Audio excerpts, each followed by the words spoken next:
Good morning students. मैं Taruna vermi science mistress ਅੱਜ ਫਿਰ ਤੁਹਾਡੇ ਕੋਲ ਚੈਪਟਰ ਨੰਬਰ 5 ਤੱਤਾਂ ਦਾ ਅਵਰਗੀਕਰਨ ਪਾਰਟ 2 ਲੈ ਕੇ ਆਈ ਹਾਂ।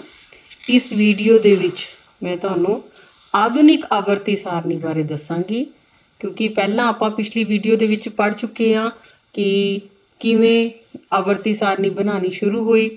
परमाणु पुंज के आधार पर सारी आवर्ती सारणी जी सी हर एक ने बनाई, चाहे वह डाबरनियर सी, चाहे न्यूलैंड सी, ते चाहे मैडलेव सी। पर हुण आखिर दे विच जिहड़ी अजकल आवर्ती सारणी चल रही है, जिसनूं मॉडर्न पीरियोडिक टेबल भी कहने असीं, वो है आधुनिक आवर्ती सारणी। इस विच की है देखो, सन 1913 विच अपनी किताब खोल लो, उस दे विच भी दिता होया है 94 पेज ते दिता है। सन 1913 ਵਿੱਚ ਹੈਨਰੀ ਮੋਸਲੀ ਨੇ ਕਹਿੰਦੇ ਤੱਤਾਂ ਦੇ ਪਰਮਾਣੂ ਪੁੰਜ ਦੀ ਕਿਹਾ ਕਿ ਤੱਤਾਂ ਦੇ ਪਰਮਾਣੂ ਪੁੰਜ ਦੀ ਤੁਲਨਾ ਵਿੱਚ ਉਸ ਦਾ ਪਰਮਾਣੂ ਅੰਕ ਵਧੇਰੇ ਆਧਾਰਪੂਰਨ ਗੁਣ ਹੈ। ਉਹ ਕਹਿੰਦਾ ਸੀ, ਉਸਨੇ ਕਿਹਾ ਵੀ ਤੁਸੀਂ ਪਰਮਾਣੂ ਪੁੰਜ ਨੂੰ ਛੱਡ ਦਿਓ, ਪਹਿਲਾਂ ਤੁਸੀਂ ਪਰਮਾਣੂ ਅੰਕ ਦੇ ਹਿਸਾਬ ਤੇ ਤੱਤਾਂ ਦਾ ਵਰਗੀਕਰਨ ਕਰੋ ਤਾਂ ਤੁਸੀਂ ਦੇਖੋ ਵੀ ਕਿੰਨੇ ਜ਼ਿਆਦਾ ਤੱਤ ਵਰਗੀਕਰਨ ਅਸੀਂ कर सकते, किन्ने ज़्यादा तत्तां दा वर्गीकरण असी कर सकते हैं। कहते उसने फिर कहा कि तत्तां दे गुण जिहड़ा आधुनिक आवर्ती सारणी दा नियम है वो किस उसका सिद्धांत की है, तत्तां दे गुण उन्हां दे परमाणु अंकां दे आवर्ती फंक्शन जां फलन हुंदे हन। उसने यह गल कही, ठीक है जी। उहदे हिसाब ते उस हिसाब दे विच उसने अगे दसिया कि आधुनिक आवर्ती सारणी तत्तां नूं परमाणु अंक के वधदे क्रम विच विउंतन नाल तत्तां दे गुणां दा वधेरे ठीक तरह अनुमान लगाया जा सकता है। भी इहदे मुताबिक की चीज़ है, जे असीं परमाणु अंक के वधदे क्रम के अनुसार उन्हां नूं लगावांगे सारणी च तां जल्दी उन्हां दे गुणां बारे सानूं पता लगेगा। हुण बच्चों जिहड़ी आधुनिक आवर्ती सारणी है 95 नंबर पेज के उत्ते तुहाडे बुक के 95 नंबर पेज के उत्ते दिती हुई है। तो तुसी देखोगे भी इस दे विच किवें देखो, पहला तो इस विच की है 18 ग्रुप है ते 7 पीरियड है। ग्रुप होंदियां इधरले पासे नूं जिहड़े आ दिते हुए ग्रुप नंबर 1 2 3 4 5 6 7 इस तरह करके 18 तक लाइनां बनिया हुई है ना। ये सारे ग्रुप है जिहड़े आपां एवें आ ग्रुप है, यह ग्रुप यह ग्रुप यह ग्रुप इस एवें जाते जिहड़ियां इधर नूं लाइनां जांदियां इस तरह आह जा रही है, ये लाइन जा रही है, ये जा रही है, ये जा रही है, ये सारियां लाइनां जिहड़ियां इन्हां नूं कहने असीं पीरियड। पहला पीरियड आह हो गया 1 और 2 परमाणु अंक वाले इस दे विच आंदे। दूसरे पीरियड दे विच आंदे हैं लीथियम, बेरीलियम, फिर boron, carbon, nitrogen, oxygen, fluorine, neon, ठीक है जी। एवं तीसरा पीरियड 11 12 13 14 15 16 17 18 फिर ये सारे परमाणु अंक है बच्चों जिहड़े आ दिते हुए ऊपर, ये की है जी परमाणु अंक, ठीक है। वैसे तो परमाणु पुंज भी ये बरीक बरीक नीचे दिता है, पर वो ज़्यादा बरीक है। आप परमाणु अंक का पहला ध्यान कर लीए, उस हिसाब के नाल आवर्ती सारणी जिहड़ी है असीं पढ़नी है। हुण अपने एक तो आधुनिक आवर्ती सारणी तो अपनी जरूर खोल के नाल रखो जो तुसीं इस वीडियो नूं देख रहे हो। तो इस दे विच हुण अगे जिहड़ा आपां चीज़ करनी है वो की करनी है, पहला तो मैं तुहानूं ये दस चुकी हाँ भी इस विच 18 लंबात्मक कालम मतलब इधर नूं नीचे नूं जिवें आंदे, ठीक है, उन्हां नूं की कहंदे हैं जी ग्रुप, ठीक है। 7 खितिज खतीजी कतारा मतलब जिहड़े हॉरीजॉन्टल उन्हां नूं की कहने असीं पीरियड। क्वेश्चन ये आंदा हुंदा तां बड़ा इंपॉर्टेंट क्वेश्चन है। हुण उस तो बाद तुसीं देखो बच्चों, यह किताब विच ही ध्यान देना, तुसीं तुहाडी बुक दे विचों ही सारा कुछ मैं तुहानूं दस रही हाँ कि तुसीं वेखोगे कि इन्हां सारे तत्तां दे संयोजक इलैक्ट्रॉनां दी संख्या समान है। वो किवें देखदे हो, असीं वेखां कि एक ग्रुप दे सारे तत्तां दे संयोजक इलैक्ट्रॉनां दी गिनती समान है। एक ग्रुप लै लेना तुसीं, ग्रुप दा मैं तुहानूं थोड़ा जिहा इधर बना के भी रखिया होया, जिवें लो आपां एक ग्रुप लै लिया, ये जिवें एक ग्रुप हो गया जी hydrogen, lithium, sodium, potassium, rubidium. ये वो कहंदा भी हरेक ग्रुप की, जिवें ए ग्रुप है, इसकी जिहड़े संयोजक इलैक्ट्रॉनां की गिनती एक समान हुंदी है। जे इस दे विच संयोजक इलैक्ट्रॉन तुसीं समझदे हो ना, संयोजक इलैक्ट्रॉन की हुंदा बच्चों भी जिहड़ा किसी जिवें हुण ਆਪਾਂ ਨੂੰ ਕਿਸੇ ਵੀ ਪਰਮਾਣੂ ਦੇ ਵਿੱਚ ਆਪਾਂ ਕਹਿੰਦੇ ਆ ਵੀ ਪਹਿਲੇ ਸ਼ੈੱਲ ਦੇ ਵਿੱਚ ਕੀ ਆ ਜਾਂਦੇ ਜੀ 2 ਇਲੈਕਟ੍ਰੋਨ, ਦੂਸਰੇ ਸ਼ੈੱਲ ਦੇ ਵਿੱਚ ਜ਼ਿਆਦਾ ਤੋਂ ਜ਼ਿਆਦਾ ਕਿੰਨੇ ਆ ਜਾਂਦੇ 8 ਇਲੈਕਟ੍ਰੋਨ, ਤੀਸਰੇ ਦੇ ਵਿੱਚ ਐਵੇਂ ਵੱਧਦੇ ਚਲੇ ਜਾਂਦੇ। ਜੇਕਰ ਕਿਸੇ ਸ਼ੈੱਲ ਦੇ ਜਿਵੇਂ ਪੂਰਾ ਭਰਿਆ ਹੋਇਆ ਕਿਹਨੂੰ ਕਹਿੰਦੇ ਆ, ਕੋਈ ਸ਼ੈੱਲ ਦਾ ਅਖੀਰਲਾ ਜਿਹੜਾ ਹੈਗਾ, ਜਿਵੇਂ ਆ ਹੈ ਜੀ ਪਹਿਲਾ ਸ਼ੈੱਲ, ਇਹ ਦੂਸਰਾ, ਇਹ ਤੀਸਰਾ, ਇਸ ਤਰ੍ਹਾਂ पहले शैल दे विच वध तो वध 2 आ सकते। जे 2 इलैक्ट्रॉन है तो वह पूरा भरिया कहाएगा तो किसी नाल किरिया नहीं करो, ठीक है जी। जे अगला शैल जिहड़ा हैगा उस दे विच 8 इलैक्ट्रॉन है, ठीक है, तो वह पूरा भरिया कहाएगा। उस तो बाद भी जिहड़ा जिहदे विच 8 इलैक्ट्रॉन है या 16 32 इस तरह आने चाहिए, पर जे 8 भी होण ना सब तो बाहरले विच उसनूं पूरा भरिया कहंदे आ। पर हर परमाणु की इच्छा होंदी है कि मैं अपने आप नूं पूरा भरिया रख ला। जे उहदी इलैक्ट्रॉनिक तरतीब जिहड़ी है यह है एक है, तो वह चाहेगा भी मैनूं एक इलैक्ट्रॉन होर मिल जाए, ठीक है। तो उसकी संयोजकता वह चीज़ है भी जदों भी जिहड़ा सब तो बाहरी इलैक्ट्रॉन है, तो जिहड़ा परमाणु दे शैल सब तो बाहरी शैल दे विच जिहड़ा इलैक्ट्रॉन है वह इलैक्ट्रॉन जिन्ने किसी तो लै सकता है या किसी नूं दे सकता है, वो उहदी संयोजकता हुंदी है। हुण लीथियम है, इस दे पहले शैल दे विच 2 इलैक्ट्रॉन है, दूजे च 1 इलैक्ट्रॉन है, ठीक है। तो 1 इलैक्ट्रॉन जिहड़ा हैगा ये दे सकता है किसी नूं पूरा भरिया रहण वास्ते, इस करके इहदी संयोजकता होगी, ठीक है जी। तीसरा हैगा जी, ये आपां इस दे विच गल कर रहे हैं ग्रुप दी, हाइड्रोजन, लीथियम, सोडियम, पोटाशियम है। हुण इस दे च जिहड़ा पोटाशियम है ना सॉरी सोडियम है, सोडियम दे विच 11 हुंदे आ इसदा परमाणु अंक। पहले शैल च 2 इलैक्ट्रॉन, दूसरे च 8 ते तीसरे च 1, फिर 1 आ गया ना, इहदी संयोजकता भी 1 है।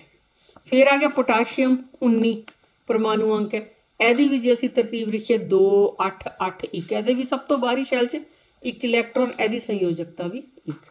हुण आपां इह देखांगे कि जिहड़ा पहला ग्रुप है उस दे सारे जिहड़े तत्त हैं पहले ग्रुप दे उन्हां सारियां दी संयोजकता की है जी 1। इस तरह दूसरे दे सारियां दी संयोजकता 2, तीसरे दी 3, ठीक। हुण बच्चों यह तो आ चीज़ होगी, ठीक है, आपां ये कहता भी तीसरे दी 3 होगी। हुण तुसीं ये देख रहे हो इस दे विच जिहड़ा चौथा है, चौथे च 22 है, यदि संयोजकता लिख के देखिए 22 नूं किवें लिख सकते हैं असीं। 22 जे परमाणु अंक है किसी का तो इसनूं असीं किवें लिखांगे 2 8 8 किन्ने हो गए जी 8 8 16 17 18, ठीक है। फिर 19 20 21 3 है जी, 19 20 21 22 किन्ने है जी इत्थे 4, ठीक। एक केड़ा ग्रुप है जी चौथा, तो ये जिहड़ा संयोजक इलैक्ट्रॉन है इस 4 है, ये की कर सकता है 4 इलैक्ट्रॉन दे सकता है तो 4 इलैक्ट्रॉन लै सकता है, ओके जी। इस तो बाद जिवें हुण 5 है, इसका 5वां ग्रुप है, 5वें ग्रुप दे विच की होएगा, 5वें ग्रुप दे विच फिर इस तरह शुरू हो जाता है जे किसी दी इलैक्ट्रॉनिक तरतीब आपां 5वें ग्रुप का लै लीए जी 23, जे आपां 5वें ग्रुप की आपां 23 है परमाणु अंक, तो इसकी इलैक्ट्रॉनिक तरतीब की होएगी जी 2 8 ते 2 10 10 8 18, किन्ने रह गए जी बाकी 18 तो बाद किन्ने रह गए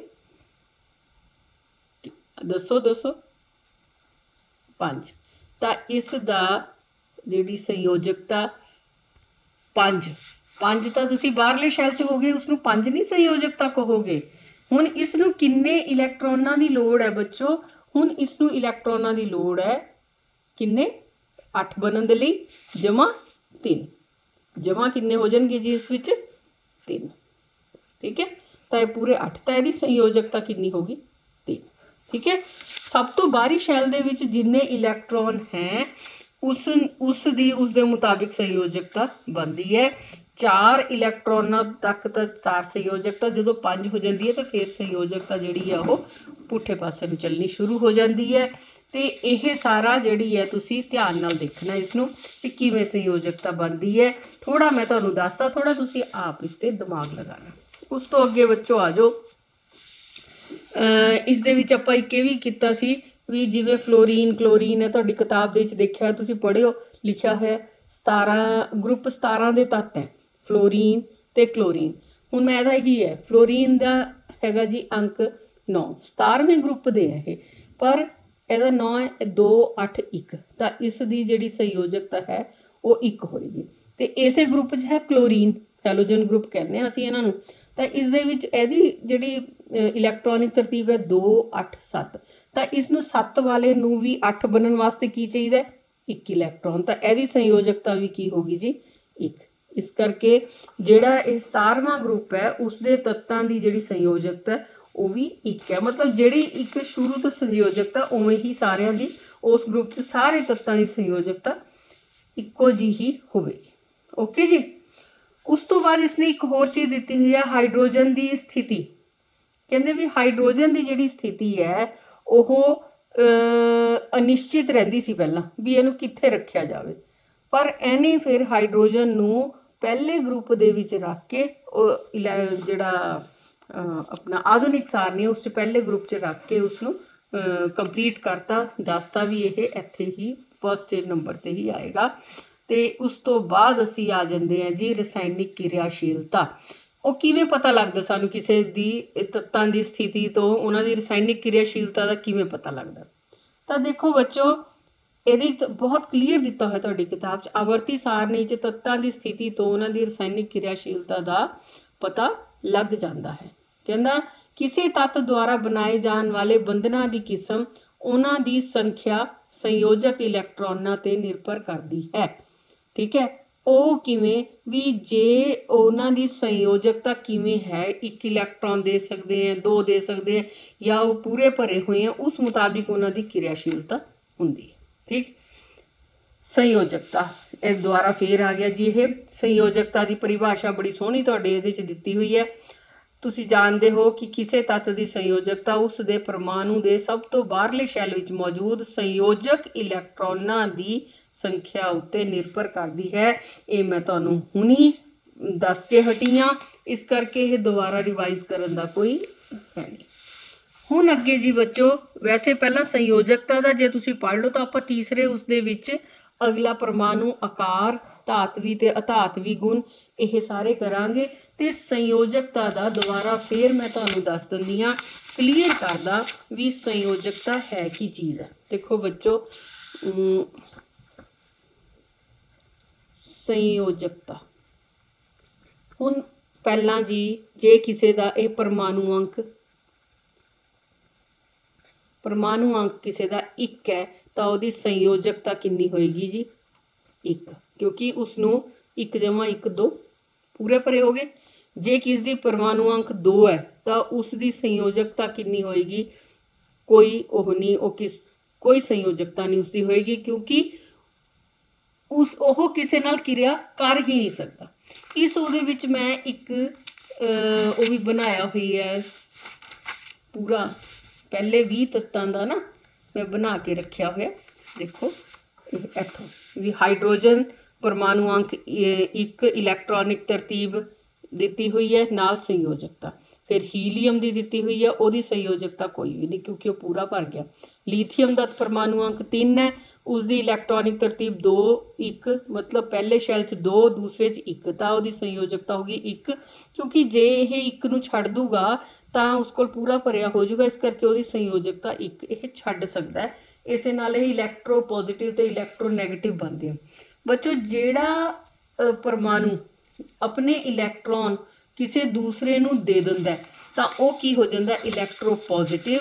ਤੇ ਜਿਹੜਾ ਪਰਮਾਣੂ ਕਿਸੇ ਤੋਂ ਇਲੈਕਟ੍ਰੋਨ ਲੈਂਦਾ ਉਹ ਕੀ ਹੋ ਜਾਂਦਾ, ਇਲੈਕਟ੍ਰੋ ਨੈਗੇਟਿਵ, ਕਿਉਂਕਿ ਜਿੰਨੇ ਪ੍ਰੋਟੋਨ ਉਨੇ ਹੀ ਇਲੈਕਟ੍ਰੋਨ। ਠੀਕ ਹੈ ਜੀ, ਜੇ 1 ਪ੍ਰੋਟੋਨ ਹੈ 1 ਇਲੈਕਟ੍ਰੋਨ, 2 ਪ੍ਰੋਟੋਨ 2, ਇਹਨਾਂ ਦੀ ਨੰਬਰ ਜਿਹੜਾ ਹੈਗਾ ਉਹ ਬਰਾਬਰ ਹੁੰਦਾ। ਇਸ ਕਰਕੇ ਜੇ ਕਿਸੇ ਨੇ ਆਪਣਾ ਇੱਕ ਇਲੈਕਟ੍ਰੋਨ ਕਿਸੇ ਨੂੰ ਦੇਤਾ ਤਾਂ ਕਿਹੜਾ ਚਾਰਜ ਵੱਧ ਗਿਆ? ਧਨ ਚਾਰਜ। ਤਾਂ ਉਹ ਕੀ ਹੋ ਜਾਊਗਾ ਜੀ? Positive, electro positive.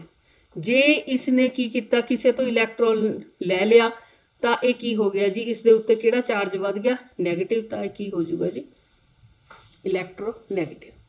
ਇਹ ਬੱਚੋ ਆਹ ਸਾਰੀ ਮੈਂ ਤੁਹਾਨੂੰ ਸੰਯੋਜਕਤਾ ਔਰ ਇਹ ਇੱਥੇ ਬਣਾ ਕੇ ਦੱਸੀ ਹੋਈ ਹੈ। ਇਹ ਧਿਆਨ ਨਾਲ ਤੁਸੀਂ ਦੇਖ ਲਿਓ ਔਰ ਮੈਨੂੰ ਪੂਰੀ ਆਸ ਹੈ ਵੀ ਤੁਸੀਂ ਇਹ ਵੀਡੀਓ ਧਿਆਨ ਨਾਲ ਦੇਖੋਗੇ ਤੇ ਨਾਲ ਨਾਲ ਬੁੱਕ ਨੂੰ ਕੰਸੀਡਰ ਕਰੋਗੇ। ਤੇ ਮੈਂ ਚਾਹੁੰਦੀ ਹਾਂ ਕਿ ਤੁਸੀਂ ਬੁੱਕ ਨੂੰ ਜ਼ਰੂਰ ਪੜ੍ਹੋ ਨਾਲ। ਠੀਕ ਹੈ? ਅੱਛਾ ਲੱਗੇ ਤਾਂ ਲਾਈਕ ਕਰੋ। Thank you.